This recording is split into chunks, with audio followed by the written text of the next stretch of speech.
आपका पेपर पूरा 3 घंटे नहीं डिसाइड कर रहा था, आपका पेपर 10 मिनट में डिसाइड हो रहा था अच्छा होगा या बुरा होगा। इन फर्स्ट साइड जब आप पेपर पलटते हो, आपको पेपर मिलता है, सबके हाथ कांप रहे होते हैं, सबको दिक्कत आती है, सबको मुसीबत आती है, सबको लगता है कुछ नहीं देखा हुआ है। ऐसे क्वेश्चन डालो तो देखने में तो इजी हो, पर जब उनको करने जाओगे तो आप ट्रैप में फंस जाओगे। हेलो एवरीवन, मेरा नाम वैभव है, मैं आईआईटी कानपुर से बीटेक कर रहा हूँ। आज इस वीडियो में बात करने वाले हैं कि कई बार अपनी प्रिपरेशन के फेस में मैं भी यहाँ पर स्टक हुआ था कि मैं पढ़ तो सब कुछ रहा था, सारी चीजें कवर कर रखी थी, 70% 80% सिलेबस कवर कर रखा था, 100% सिलेबस कवर कर रखा था, बट मार्क्स नहीं आते थे। मॉक टेस्ट देने जाता था, मॉक टेस्ट बिगड़ जाता था, मार्क्स अंत में नहीं आ रहे होते थे। मैं सोचता था क्या चीजें ऐसी गलती हुई जिनसे मेरे मार्क्स नहीं आ रहे हैं। मैं क्वेश्चंस को एनालाइज करता था और फिर मैं देखता था ये क्वेश्चन तो आते थे यार मुझे, फिर ये मुझसे क्यों नहीं हो रहे हैं, क्या चीजें हैं जो मुझे बांध रही हैं। 70% ऑफ द पेपर में जानता हूं, फिर भी मेरे मार्क्स नहीं आ रहे हैं। देखो यार, ये कोई नई बात नहीं है, सबके साथ होता है, मेरे साथ भी होता था।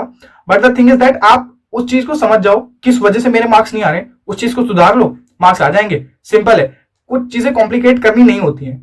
तो आज इस वीडियो में वही बात कर रहे होंगे, क्या वो चीजें हैं जो मैंने सीखी कि मेरे मार्क्स क्यों नहीं आते थे। फिर मैं जब उन चीजों को समझ गया, फिर उसके बाद मैं पढ़ के 60-70% ज्यादा था एंड अपने फुल पोटेंशियल पे या अपने 90% पोटेंशियल पे अगर मुझे 100 सवाल आते हैं तो उसमें से 90 सही हो जाते थे मेरे। यू विल नॉट बिलीव कि अगर आपका 70-80% भी सिलेबस कंप्लीट है, कोई जरूरत नहीं है फुल सिलेबस कंप्लीट करने की। अगर 70-80% भी कंप्लीट है, आप आराम से 98%, 99% ला सकते हो। But the thing is that आपकी प्रोडक्टिविटी इफिशियंट होनी चाहिए। आपको अगर 100 क्वेश्चन आते तो उसमें से 90-95 सही होने चाहिए, दैट्स इट। अगर आपको 60% आता है सिलेबस तो 60% क्वेश्चन होने चाहिए। जानते हो कि सारी गैसेज आइडियल नहीं होती, कोई भी प्रोसेस में फ्रिक्शन लग रहा होता है, एयर रेजिस्टेंस लग रहा होता है, कोई भी प्रोसेस आइडियल नहीं हो रही होती। कोई भी इंजन आप बनाते हो वो 100% इफिशियंट नहीं होता है, बट उसकी इफिशियंसी 90% तो जा सकती है, तो वहीं तक ले जानी है। अगर आप अपनी इफिशियंसी को 90% ले जा रहे हो, मतलब आपने 80% सिलेबस कवर कर रखा है और 70% आप पेपर में सही करके आ रहे हो, बहुत ही अच्छे मार्क्स आएंगे। ठीक है, तो बहुत सारे लोग पढ़ रहे होंगे, मॉक्स दे रहे होंगे, तो अभी आपके पास टाइम है। आप ये करके देखो कि मॉक्स जब आपके सामने आए, जब आप पेपर दे रहे हो तो 2 मिनट निकालो और उस क्वेश्चन पेपर को पढ़ो। 2 मिनट बहुत बड़ा टाइम नहीं होता। हो सकता है शुरुआत के 2 मिनट में आप 2 क्वेश्चन कर रहे हो, बट अगर आपके शुरुआत के 2 मिनट में 1 क्वेश्चन गलत हो गया या 2 क्वेश्चन गलत हो गए, एंजाइटी लेवल इतना हाई हो जाएगा, फ्लो बिगड़ जाएगा, फिर क्वेश्चन नहीं होते, फिर आते हुए क्वेश्चन भी बिगड़ने लगते हैं। गया पेपर।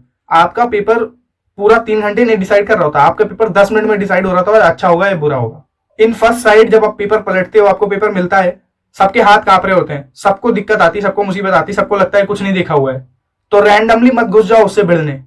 जल्दी करनी है, जल्दबाजी नहीं करनी। ऐसा नहीं है कि जो क्वेश्चन दिखा करने लगे, शुरुआत से फर्स्ट क्वेश्चन से करने लगे। रुको, ठहरो, सांस लो, 2 मिनट निकालो, इजी क्वेश्चन अलग करो, मॉडरेट क्वेश्चन अलग करो एंड टफ क्वेश्चन अलग करो।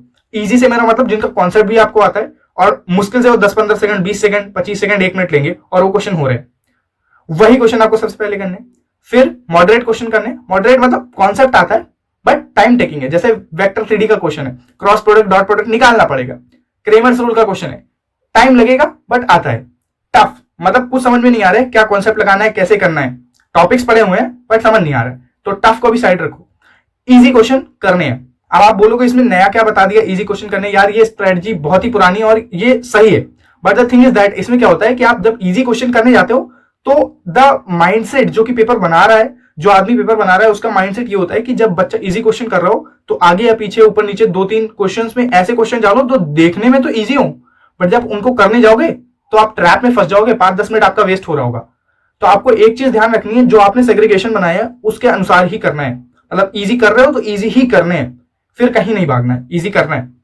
दिख रहा है कोई क्वेश्चन इजी है, छोड़ दो उसको। आपने शुरुआत में इजी बनाया ना, करो, दैट्स इट। अब इजी और मॉडरेट क्वेश्चन हो गए, अब टफ सेक्शन पे आओ। जो भी क्वेश्चन आपने टफ कैटेगरी में डाले थे उसमें आओ, बट इसमें क्या करना है, जो सब्जेक्ट आपको अच्छा लगता है, लाइक फिजिक्स अच्छा लगता है, किसी केमिस्ट्री अच्छा लगता है, आप उस सब्जेक्ट को करो पहले, क्योंकि जब आप उसको पसंद करते हो ना, फिर चांसेस ज्यादा रहते हैं कि आपके क्वेश्चन सही हो जाए।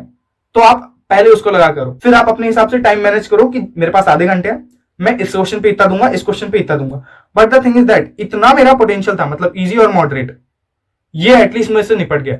और पेपर के 10 मिनट पहले एक बार ये भी देखना है कि इजी और मॉडरेट कैटेगरी में कुछ क्वेश्चन ऐसे रहे जो मुझसे छूट गए या जिनका मैं कैलकुलेशन नहीं कर पाया, वो एक बार और ट्राई कर लेना। हो गए तो बेहतर है, नहीं हुए तो ऐसा नहीं ना, कुछ चीजें ऐसी हैं जो मुझे आती थी बट मैं छोड़ के चला गया। ये बहुत बुरी चीज होती है कि मुझे आ रहे हैं बट मेरे मार्क्स कम आ रहे हैं। अगर इतना सब कर लिया आपने, फिर 90% एक्यूरेसी आ गई, 10% कहाँ गई? अरे जो इजी क्वेश्चन, मॉडरेट क्वेश्चन किए हैं उसमें से कुछ गलत भी तो होंगे, कुछ सिली मिस्टेक्स भी तो होंगी। तो ठीक है, मैंने कहा आइडियल नहीं है, कोई नहीं, बट 90% एक्यूरेसी तो आ रही है। इसमें यह जरूर होगा कि आपसे क्वेश्चन, मतलब वो क्वेश्चन तो ऑब्वियसली बनेंगे जो आपने पढ़े नहीं, वो आपकी गलती है। But the thing is that अगर आपने 70% 80% ईमानदारी से सिलेबस किया है तो वो क्वेश्चन तो नहीं छूट रहे। ठीक है, तो अभी आपके पास समय है, 2-4 मॉक टेस्ट दो, ये करके देखो। और जो भी लोग इसको इंप्लीमेंट करने वाले हो एक बार कमेंट में जरूर लिख दो, क्योंकि अगर आप लिख रहे हो फिर ज्यादा चांसेस है आप करोगे। अगर अभी आप सुन के कोई स्टेप नहीं ले पा रहे हो, ये मेरा कुछ कमेंट का ये नहीं है कि कमेंट खूब ज्यादा हो जाएंगे, ऐसा कुछ नहीं है। बट अगर आप अभी अपने हाथ चला रहे हो तो वो होता ना कि स्टार्ट नाउ, वो वाला चीज। एंड फिर अगर आपके स्कोर अच्छे आएंगे जितना आपने पढ़ा है, ये मत एक्सपेक्ट करना कि इस स्ट्रेटजी से मैं 300 में 300 ले आऊंगा, नहीं। अगर आपने 300 वाली पढ़ाई की होगी तो 300 में 300 आएंगे, बट नहीं की है तो फिर एक्सपेक्ट मत करो। ठीक है, तो अभी कमेंट करो कि मैं ये स्ट्रेटजी फॉलो करूंगा, सुनूंगा नहीं, सिर्फ करूंगा। ठीक है, एंड मार्क्स आएंगे, वीडियो को सेव कर लो, मार्क्स आएंगे, फिर लिखना कि भैया मैंने जितना पढ़ा था उतने आए। ये मत कहना कि मेरे 250 नहीं आए, मेरे 300 नहीं आए, वो मैं नहीं जानता कितने आने आपके, बट जितने आने हैं उतने आए, ये मैं इंश्योर कर सकता हूं। ठीक है, तो आई गेस हो गए सारे डाउट्स क्लियर। एंड कोई और दिक्कत हो, क्वेरी हो तो you can always ask in comment section. ठीक है, फिर मिलते हैं।